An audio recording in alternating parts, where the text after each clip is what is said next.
you've got to smash like 1,000 calories within 20 minutes post-workout. Otherwise, I'll just disintegrate like Voldemort into thin air. It was absolute madness.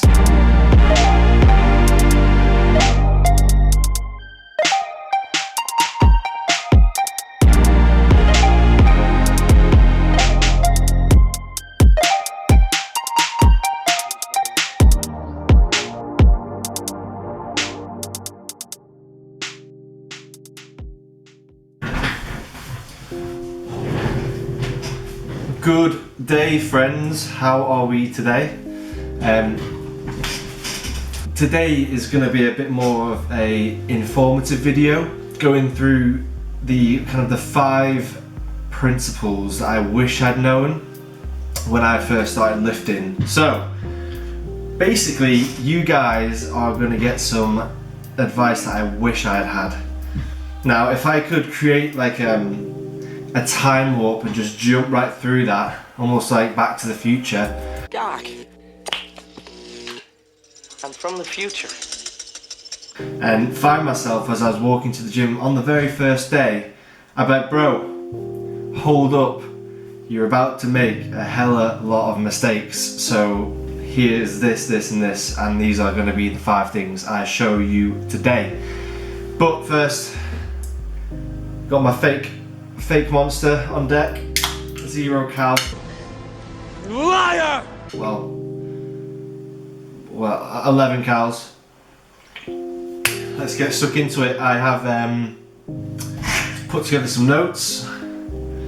Now, you're always going to make mistakes. That's a given. No matter how much you know, you're always going to make mistakes along the way, because theory is awesome. Like, practical implementation of theory is always a different ball game. Doesn't matter how much preparation you do on a theory side, you're always going to make mistakes on the practical side. It's just the way it is. And whilst we're on that point, actually, theory versus practical application it's so important to make sure you actually go into the gym and lift weights. Now, it's all good me giving you all these tips, but if you don't actually go into the gym, do you know how many gains you're going to make? Zero gains. Zero. You're going to make nothing. So it's good to, watch a lot of videos on how to work out, what to eat. Doesn't really matter if you don't go to the gym. But if you are about to go to the gym, or you have only just started going to the gym, and you just want to, get that extra 10, 20, 25% return on your time in the gym on those newbie gains, then you're in the right place, buddy. Get yourself comfy, because you're gonna get some good stuff in this video, my friend. Now, before I get into these 5 points, there's 2 things you're gonna have to just accept them. There's nothing you can do about it, and you need these 2 before the 5 points even become worth thinking about. And the first one I've already mentioned before, and that's actually getting to the gym. And the second point is patience. Massive amounts of patience, guys. Now, all these points are going to get you where you want to be faster, but it doesn't mean you're going to get there fast. And when I say fast, I don't mean you're not going to get there in 6 days. You're not going to get there in 6 weeks. You probably will make some pretty decent gains in 6 months as a newbie, but you've got to be patient. Don't give up after 4 weeks just because you haven't got 16-inch biceps and you're not bench pressing your girlfriend 20 times on the bed. So just chill, take your time, and enjoy the process. But without further ado, let me get into these 5 points. Step number 1. Sort out your training split.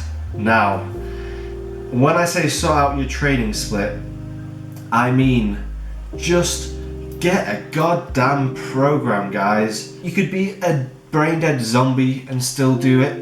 It's so easy. People walk into the gym and they don't know what the hell they're doing. They just walk in and they're like, you should not be walking to the gym thinking, what do I want to do today? Do I want to do chest again? I just did it yesterday. It's just horrible. It's just horrible. You don't track anything. And it's the easiest one to fix because there are so many programs out there and they work. There's like Lane Norton's PHAT, there's Joe Delaney's 5-day split, there's the 5x5, there's the 3x3, there's the GVT, there's so many programs, man, and they all work. Just pick one up, they're free online. You know what? I will put in the link below a link to a website that has links to all those workout programs. They are totally free. They're 3 days, 4 days, 5-day splits, whatever you want, whatever works for your lifestyle. Pick that program and just try it out. And I'm not saying stick to it for 6 days. I'm not saying stick to it for 6 weeks. I'm talking just take some responsibility and do that program for 6 months, guys, and you'll be amazed how far you can go just by a bit of discipline in your programming. Oh, and also, when you get this program, if you have an ounce of thought about customizing that plan, just take your hand and just slap yourself in the face. What are you? An idiot sandwich. Oh, but I've got to customize my program. Just download it, look at it like a robot, and just do it. My number 2 follows on from number 1 very nicely. Tracking your lifts. Now, when you're in the gym and you look around, there's 2 types of people. There's the guys that are just doing their lifts and just, maybe chilling, on their resting periods. And then there's another type of guy. You see him and he's sat on his bench and he's just like that. And you might even be thinking, oh, what's he doing with that pad and pen? The dude is tracking his lifts, he's tracking his weight, he's tracking his reps, and he will be making more gains because of it, I promise you. You gotta track your lifts, guys, because then you can know you're actually improving. Now, you might not be able to look at yourself in 3 weeks' time and think, oh God, what a massive difference I've made on my shoulders. Oh, I can tell my biceps are a bit bigger. Sometimes you can't tell, but what you can tell is tangible evidence. If you've got a piece of paper, when you wrote down on it 3 weeks ago that you bench pressed 80 kilograms for 6 reps, and now you're doing 80 kilograms for 12 reps, well, you have made progress, and it doesn't matter if you can't exactly see it, but you have 100% made progress. And that will give you motivation, because even if you don't see it, you know you're making progress because the numbers are changing. That's why progressive overload is so important to gaining strength and gaining muscle, and tracking is a great way to measure that. So the program that you choose from step 1, download that onto a PDF, right?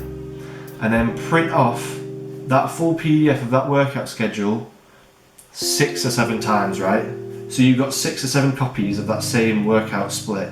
Now, you just take it, bring it in your bag or in your hand, who cares, who gives a fuck, right? And next to the exercise on the PDF, just write down the reps and the weight. It's that easy. And then every time you go in the gym, try and beat that weight or try and increase the reps. And that will definitely give you an extra decent amount of percent on top of what you would be gaining otherwise. Number 3, again, you will see there's like a little pattern. It all just like moves on very nicely. But number 3, track your nutrition. Now, I was shocking at this. When I tracked my nutrition, I didn't. That's the whole point. My diet plan was eating big to get big. You've got to smash like 1,000 calories within 20 minutes post-workout. Otherwise, I'll just disintegrate like Voldemort into thin air.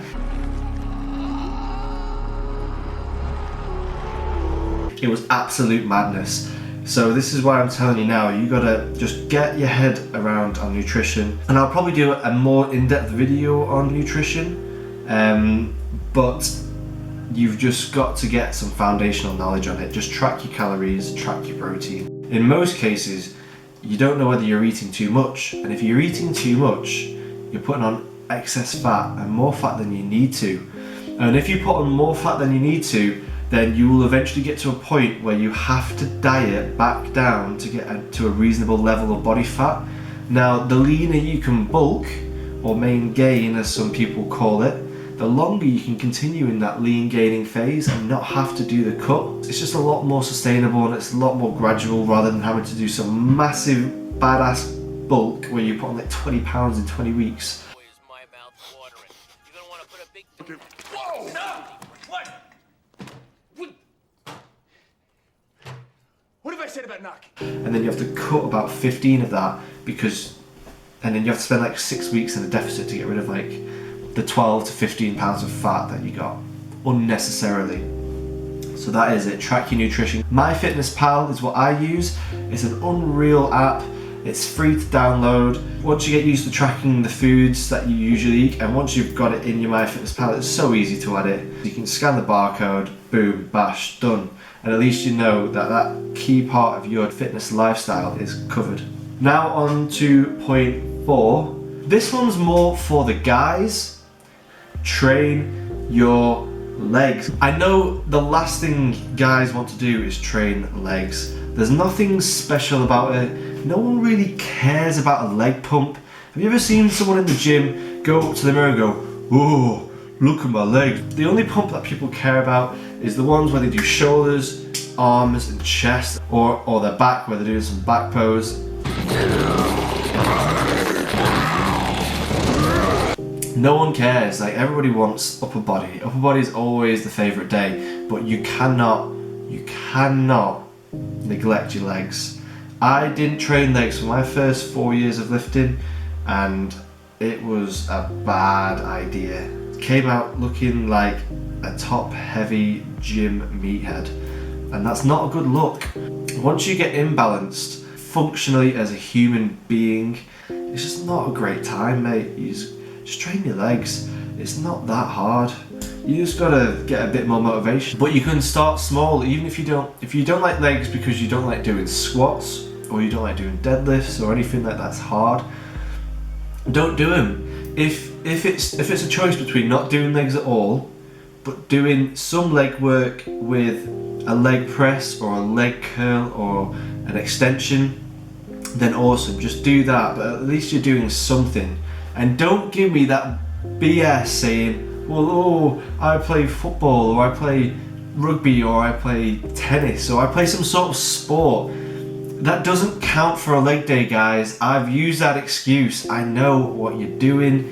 Just get your ass in the gym and hit legs. Okay. Do it. Do it. All right. And you? Do it. Bacardi and cola, do it. Okay. In some weird way, you do start to enjoy legs after a while.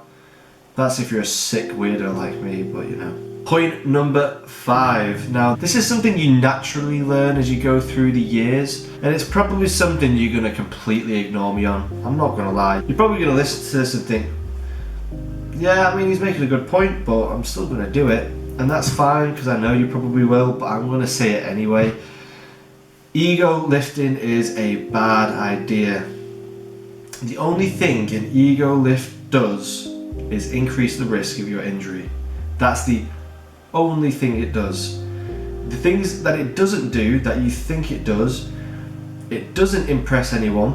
No one cares, mate, if you've just hit 100 kilos on the bench for 1 rep. There are millions of people that do more than that. And secondly, you will hopefully be doing more than that in 3 or 4 or 5 months anyway, so that 1 rep max just becomes, it just becomes old news. It doesn't give you extra gains, and if you got injured and you were out for say 4 or 5 weeks, then you've lost 4 or 5 weeks worth of gains you could have made. Another really big thing about ego lifting is there's a chance that you can cause a lifelong injury. Now, if you're thinking of going to the gym for the long term, which is what it should be, now that kind of longevity requires you to take care of your body, not push it to a 1 rep max every time you work out chest. I've personally, unfortunately, not had that issue, but I know people that have had issues with their shoulders, just like a little background issue for years, and it's caused them nightmares. So do not get yourself in that position. Don't ego lift. If you drop that weight and do 12 reps of really slow, controlled and really contracting the muscle, it's not as nice, it's not as fancy, it doesn't look as cool, but you will make better returns in the long run and your health will thank you for it. Just a really quick video today, guys. I really hope you found it useful. Some of these things you can take away. I obviously appreciate that I didn't go into a lot of detail on these 5 points, and I'm sure I will do probably an individual video for each one to explain them in a little bit more detail. But in the meantime, you can do your own research. I've linked to programs down below. The tracking the lifts is pretty self-explanatory, and you can find journals online for free that you can download to track your lifts.